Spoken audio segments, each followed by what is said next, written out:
अस्सलामुअलैकुम and welcome to my channel. आज की इस वीडियो में मैं आपको ट्रेन फ्रॉम रोडेशिया का कॉन्सेप्ट बताऊंगी और मैं बताऊंगी कि एक्चुअल इस ऐसे में है क्या। ट्रेन फ्रॉम रोडेशिया जो कि लिखी है नाडिन वर्डिमर्स ने। रोडेशिया जो है ना, रोडेशिया पहले एक स्टेट थी, जैसे अब जिम्बाब्वे कहते हैं, ठीक है। स्टेट जो थी वो अफ्रीका की थी, लेकिन वाइट्स जो थे ना उन्होंने वो इस पर कब्ज़ा किया हुआ था। तो ये स्टोरी इस बारे में है। ये ट्रेन जो है ना, मतलब कि स्टोरी में ये है कि ये ट्रेन आती है रोडेशिया से। इसमें जितने भी लोग होते हैं ना वो सारे वाइट पीपल होते हैं और वो अपनी अय्याशी में मसरूफ़ होते हैं, ठीक है।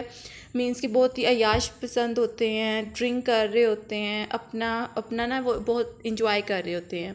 इसमें एक्चुअल ये दिखाया हुआ है कि ये बड़े बेपरवाह से लोग होते हैं, ठीक है। बहुत ज़्यादा कोल्ड हार्टेड होते हैं, जिनके दिल में ना कोई भी जज्बात नहीं होते ब्लैक्स के लिए।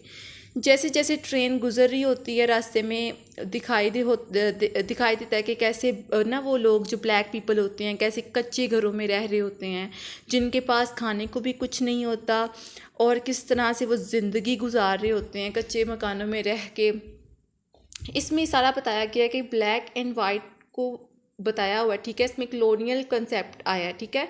इसमें इन दोनों का डिफरेंस बताया गया कि वाइट को बहुत सुपीरियर दिखाया गया है और जो ब्लैक थे वो बहुत ही इन्फीरियर दिखाया गया है, ठीक है। अब ये जो ट्रेन है ना वो सिंबलाइज करती है एक्सप्लोटेशन, कॉलोनियलिज्म को, डोमिनेंस ऑफ वाइट। मीन्स के वाइट जो है ना वो बड़े लेविश किस्म की लाइफ गुजार रहे हैं। उनकी अपीयरेंस बहुत ही इस तरह की दिखाई हुई है, बहुत लेविश लाइफ स्टाइल दिखाया हुआ है उनका, ठीक है। ठीक है, और उनकी ये पावर को सिंबलाइज करती है कि वाइट बहुत सुपीरियरिटी मतलब कि दिखाया गया है। उसके बाद मतलब कि इतने सुपीरियर दिखाया गया है कि वो सब इन सब चीज़ों को कंट्रोल में करते हैं। इसमें मेन ये दिखाया हुआ है कि जो न्यूली मैरिड कपल होता है ना, जिसमें मतलब कि वो ना ट्रेन का सफ़र करते हैं, जिसमें जो लड़की होती है ना वाइट, मतलब कि वाइट होती है, ठीक है, वाइट पीपल से बिलोंग करती है, ठीक है। लेकिन वो ब्लैक्स के लिए ना बहुत ही सिंपैथी रखती है। इसमें इसकी जो राइटर होती है ना वो भी ना वाइट पीपल से बिलोंग करती होती है। वो भी राइटर मतलब कि ना वो भी इनके लिए बहुत ही सिंपैथी रखती है, ब्लैक पीपल्स के लिए। इन दोनों का ना आपस में कोई लिंक होता है।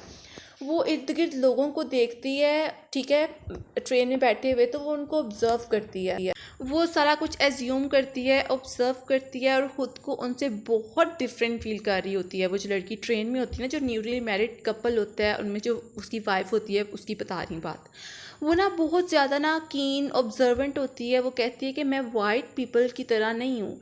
मीन्स कि जो इतने कोल्ड हार्टेड होते हैं, जो बिल्कुल भी परवाह नहीं होती जिनको इनकी ब्लैक्स की। ट्रेन अब गुजर रही होती है तो जो अक्सर आते हैं ना, जैसे हम ट्रेन में बैठे होते हैं तो चीज़ें बेचने वाले आते हैं, सेम उसी तरह ना वहाँ पे एक सेलमैन आता है, ठीक है। सेलमैन मीन्स कि उसने हाथ में कुछ चीज़ें पकड़ी होती हैं, ठीक है। तो ना उनमें एक खिलौना टाइप होता है, लॉइन होता है कोई खिलौना टाइप, ठीक है। वो लड़की को ना लॉइन पसंद आता है तो वो उससे उसकी कीमत पूछती है। तो वो कहता है 1/6। वो ना अपनी लैंग्वेज में उसकी ना कोई कीमत बताता है, कुछ इस तरह से ना उसकी कीमत बताता है। तो वो उससे पकड़ती है और रख देती है। उसका हस्बैंड नोटिस करता है कि ये ना इसको पसंद आया, लेकिन शायद कीमत की वजह से वो चुप कर गई है। ट्रेन चलने लगती है तो उसका हस्बैंड जो है ना वो जाता है, मतलब कि ट्रेन के दरवाजे के पास जाता है। तो वो आदमी भाग रहा होता है, मतलब कि अपनी चीज़ें बेचने के लिए। तो उसका हस्बैंड ना वहाँ पे उससे पूछता है कि ये कितने का। तो वो बताता है कि 1/6। उसका हस्बैंड कहता है कम करो का, तो वो कहता है नहीं 1/6 1/6। तो वो उसका हस्बैंड कहता है, तो वो कहता है नहीं बस अब 1/1। तो वो कहता है ओके 1/1। वो तैयार हो जाता है क्योंकि उस बेचारे के पास कुछ भी नहीं होता। अब उसने कुछ ना कुछ कमा कर घर तो लेके जाना होता है ना, रोज़ी रोटी तो चलानी होती है ना, इसलिए वो कम कीमत पे मान जाता है। लेकिन वो सेटिस्फाई नहीं होता क्योंकि उसकी कीमत वो नहीं होती जितने में वो उसको बेचता है, ठीक है।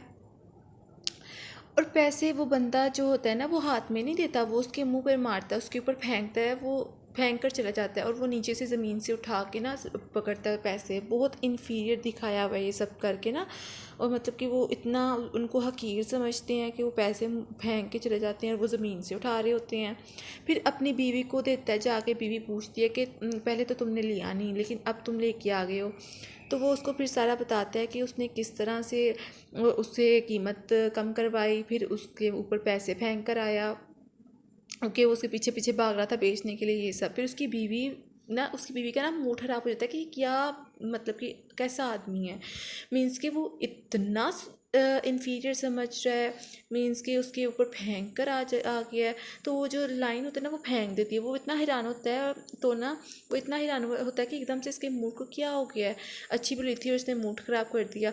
तो वो ये हैरान होती है देखे कि यार ये मीन्स कि इसे रियलाइज़ भी नहीं हो रहा कि मेरा मूड किस वजह से ख़राब हुआ है, मैं किस वजह से मतलब कि इतनी हो गई हूँ, मैंने क्यों फेंक दिया ये सब। वो बहुत ज़्यादा कंफ्यूज होती है कि मैंने सारी ज़िंदगी इस इंसान के साथ गुजारनी है, मैं किस तरह से इसके साथ गुजारा करूँगी। बहुत कंफ्यूज होती है, बहुत ही एनजाइटी में मतलब कि फॉल कर रही होती है कि अब क्या होगा।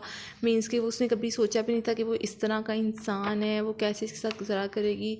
ठीक है, अब जो लाइन है ना, लाइन सिम्बलाइज़ करता है करेज को। ठीक है, और ना फिर वो यही है इसके अंदर कि वो यही सोच रही होती है कि मैं अब किस तरह से इसके साथ गुजारा करूँगी, क्योंकि वो बिल्कुल डिफरेंट होती है वो इन लोगों से। ठीक है, तो यही था इस स्टोरी में। आई होप कि आपको समझ आ गया होगा। अगर आपका इससे रिगार्डिंग कोई भी क्वेश्चन है आप कमेंट सेक्शन में पूछ सकते हैं। And thanks for watching.